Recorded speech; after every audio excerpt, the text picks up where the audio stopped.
Welcome back after the break. किसी पाकिस्तानी से अगर सवाल करें ना कि हालात किस तरफ को जाते दिखाई दे रहे हैं, वो कहते हैं तो हमें खुद समझ नहीं आ रहा कि हालात किस तरफ जा रहे हैं। हाँ, ये नज़र ज़रूर आ रहा है कि जेब मजीद कटती चली जा रही है। कुछ लेने जाते हैं तो कहते हैं कि अरे भाई जो सोच के आए थे उसमें तो बजट पूरा हो ही नहीं रहा। तो महंगाई की सूरत हाल की अगर हम बात करें तो 59 साल की बुलंद तरीन शरह पर इस वक्त है। जब इन्फ्लेशन की बात करते हैं, एट द सेम टाइम जब हम कहते हैं IMF की तरफ हमारी निगाहें अगर अच्छा, वैसे वाहिद उम्मीद जो आवाम को नजर आ रही है, फैक्ट्स एंड फिगर्स ज़्यादातर हम में से किसी को नहीं पता होते, जो कि माहिरीन को पता होते हैं। तो हम कहते हैं जो IMF की डील है यही अब एक हमें रेस्क्यू कर सकती है, इसके अलावा कुछ नहीं हो सकता। उसके बाद क्या होगा, वो डील हो भी नहीं, उसकी वजूहात भी बात करें कि अमेरिका से भी हमने कहा ना कि जरा सपोर्ट करें। हाँ, पहले भी बहुत सारे मामला थे, अमेरिका से हमने कहा मुदाखलत करें उसमें, ओके उस मामले में मुदाखलत करें। ठीक है, फाइन। हमारे साथ इस वक्त मौजूद है सीनियर सहाफ़ी हैं, मालियाती अमूर के तज्ज़ियाकार शहबाज राणा साहब। वेलकम करेंगे। अस्सलाम वालेकुम जी, कैसे हैं आप? जी वालेकुम अस्सलाम, थैंक यू। IMF डील हो जाएगी? मुझे नहीं ख्याल कि डील फौरी तौर पर हो सकती है। अच्छा, हुकूमत का जो दावा है कि उसने तमाम शराइत पूरी कर दी हैं, ये दावा दुरुस्त नहीं है।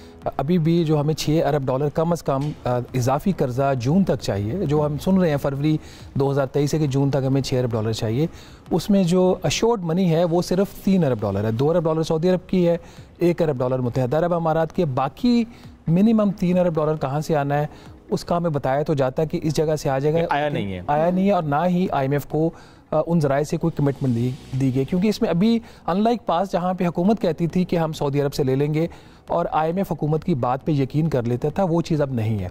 अब IMF डायरेक्टली जो लेंडर है उससे, जो कर्जा देने वाले उससे पूछता है कि क्या वाकई आप दे रहे हो पाकिस्तान को ये कर्जा, तो हमारा जो ट्रस्ट लेवल है वो ये है। अब तो उसमें सिर्फ $3 अरब की हमारे पास एश्योरेंसेज हैं, $3 अरब की एश्योरेंसेज नहीं है। एक तो that is the most crucial issue. उसके बाद एक दो और चीज़ें हैं, वो इतनी बड़ी नहीं है, जिसमें शरह सूद में इजाफे की भी बात है, बिल्कुल है। शायद उसमें वो थोड़ा सा इनको रिलैक्सेशन मिल जाए।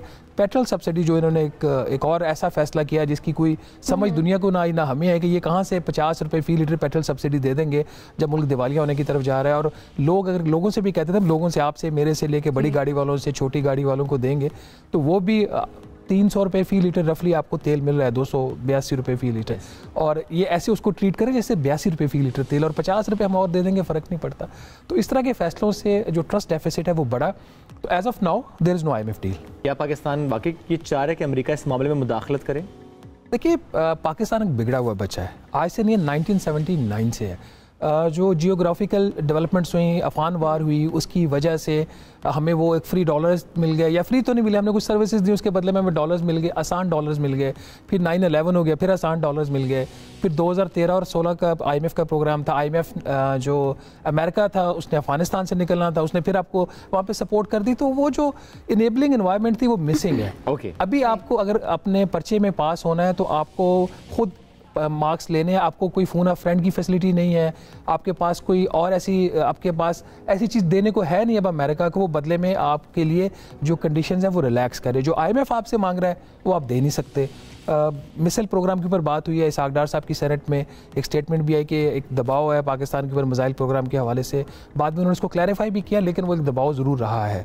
आज से नहीं है, 2012 से है कि जो लॉन्ग रेंज पाकिस्तान का मिसाइल प्रोग्राम है उसमें कुछ चीज़ें हैं जो वेस्ट चाहता है कि हम ना करें। इसके बाद दूसरी जो है वो चाइना कंटेनमेंट, हम चाइना को कंटेन नहीं कर सकते, ये हमारी मजबूरी है। आपने अभी रिसेंटली वॉशिंगटन पोस्ट का आर्टिकल भी देखा होगा जिसमें हिना रब्बानी खैर साहिबा जो हमारी वज़ीर मुमलिकत है, उनका इंटरनल उनका कोई मेमो था फॉर द प्राइम मिनिस्टर, वो उन्होंने लीक हुआ, रिपोर्ट किया कि हम वो अगर हम if you try to appease West तो वो चाइना उसको लाइक नहीं करेगा। तो ये वो चीज़ें हैं जो US मांग रहे हैं, हम दे नहीं सकते, तो फिर बचता क्या है? अच्छा सर, आवाम को ये लगता है कि IMF का मुआहदा अगर हो जाता है तो उसके बाद चीज़ें उनके लिए बेहतर होंगी। आप कह रहे हैं कि वो भी आपको नज़र नहीं आ रहा कि बहुत जल्द हो सकता है, it will take some time. लेकिन अगर ये मुआहदा हो जाता है, अभी महंगाई की शरह हमने ऑलरेडी बयान कर दी कि किस तरह से महंगाई पीक पर जा रही है, तो उसके बाद क्या महंगाई में कमी होगी? कितना टाइम लगेगा सस्टेन करने में, स्टेबल होने में? देखिए, अगर IMF का मुआहदा नहीं होता तो चीज़ें मज़ीद ख़राब होंगी, अगर हो जाता है तो चीज़ें बेहतर नहीं होंगी। वो ज़्यादा ख़राब करेगा और यहाँ से बेहतरी की भी उम्मीद नहीं है, कम ख़राब। शॉर्ट टर्म की बात करें ना, वो आपको मेजर्स लेने पड़ते हैं, सस्टेनेबल होंगे फिर आप कोई बेहतरी की उम्मीद कर सकते। एक और जो चीज़ मिसकंसेप्शन है या हम सही तरीके से मेरे जैसे लोग बता नहीं पाते कि अगर आज महंगाई की शरह लेट से 37% है, 36.4% है, 59 ईयर्स की हाईएस्ट ये रेशो है, तो कल अगर ये 36% जो है वो 30% हो जाती है तो ये महंगाई में कमी नहीं है। ये जो 36% है उसके ऊपर 30% इजाफा होगा, ठीक है। तो लोगों का ये ख्याल है कि जी वो जो पहले आप तो कहते थे कि जी वो 36% अब तो 15% होगी, 20% होगी, महंगाई कम क्यों नहीं? महंगाई बढ़ने की रफ्तार कम हो सकती है, महंगाई बरकरार रहेगी, महंगाई बढ़ेगी। देखिए वो डिफ्लेशन में नहीं जा रहे, ठीक है, जो चीज रफ्तार थोड़ी कम हो सकती है लेकिन वो बढ़ेगी। जो चीज अभी 100 रुपए की है तो अगले साल उस ओवरऑल आपका इन्फ्लेशन रेट हो जाता है 20% तो वो 120 रुपए की हो जाएगी। No option left. तो इसका मतलब है जो बजट भी आएगा उसमें कोई, वैसे तो कभी भी अवाम दोस्त बजट नहीं आया, इस बार भी कुछ ऐसा ही एक्सपेक्ट किया जाए।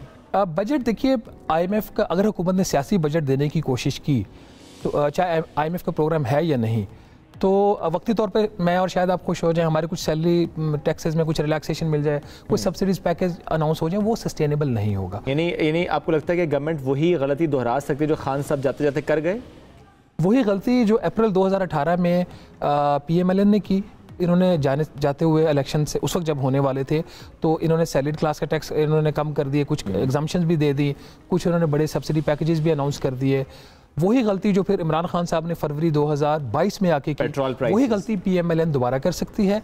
अगर होता है तो खुश नहीं होना, बल्कि इनको पकड़ना कि तुम लोग क्या कर रहे हो। ओके, ठीक है, ये दिस इज द टाइम ना एक्सपेक्ट किया जाए, ना प्रेशर डाला जाए कि आप हमें कोई इस वक्त अवाम दोस्त बजट है, बिकॉज हम ये अगर लेंगे तो इससे और नुकसान हमारा होगा। देखिए अगर आज PTI अपोजिशन है ना, अगर कल कोई हुकूमत सख्त बजट लेके आती है और PTI उसके ऊपर तनकीद करती है तो फिर PTI को पकड़ें, क्योंकि वो सख्त बजट हमारे लिए लॉन्ग टर्म में बेहतर होगा। अगर वो पॉलिटिकल बजट देने की कोशिश करती है, इसका मतलब है जितना पहले बेड़ा गर्क इकोनॉमी का हो चुका है उससे ज्यादा होगा। लॉन्ग टर्म की जब भी बात होती है तो हम अवाम ने तो हमेशा यही हालात देखे हैं, हमेशा यही हालात देखे हैं। मतलब आप लॉन्ग टर्म बात करें, आप शॉर्ट टर्म बात करें, थोड़े टाइम के लिए अगर रिलीफ दिया भी जाता है तो वो आगे जाकर हम देख रहे होते हैं कि खराबी होती है चीज़। तो आई रियली होप कि हुकूमत के पास तो इलेक्शन से पहले अभी आखिरी मौका। प्रॉब्लम ये है ना कि अभी तक जितना बोझ डाला गया है वो उस तबके के ऊपर डाला गया जिसकी आवाज़ नहीं है, उसके जो बेनिफिट्स है वो विड्रॉ कर लिए गए, वो चाहे जायज़ बेनिफिट्स थे या वो ड्यू नहीं थे उनके। जो असल तबका है, जो पाकिस्तान का हुक्मरान तबका है, जिसमें सिर्फ सियासतदान नहीं है, जुडिशरी की एग्जाम्पशंस, उनकी जो पर्क्स हैं वो अपनी जगह पे मेंटेन है, आर्म फोर्सेस की पर्क्स अपनी जगह पे मेंटेन है, हुक्मरानों की पर्क्स अपनी जगह पे मेंटेन है, पार्लियामेंटेरियंस की पर्क्स अपनी जगह पे मेंटेन है, ब्यूरोक्रेट्स की पर्क्स अपनी जगह पे मेंटेन है। ये वो 5-6 तबके हैं। अगर जब तक इनको हीट नहीं पहुंचेगी आपका निज़ाम ठीक नहीं हो सकता। अभी तक जितनी That's the bottom line. जब अभी तक जितनी हीट पहुंची है वो आवाम को पहुंची है, लोअर मिडल और अपर मिडल नहीं पहुंची, अपर मिडल से ऊपर नहीं ये जा पा रही है। बहुत अहम पॉइंट है सर, बहुत शुक्रिया। साथ मौजूद थे, एक ब्रेक की तरफ बढ़ने, ब्रेक से वापस आएंगे।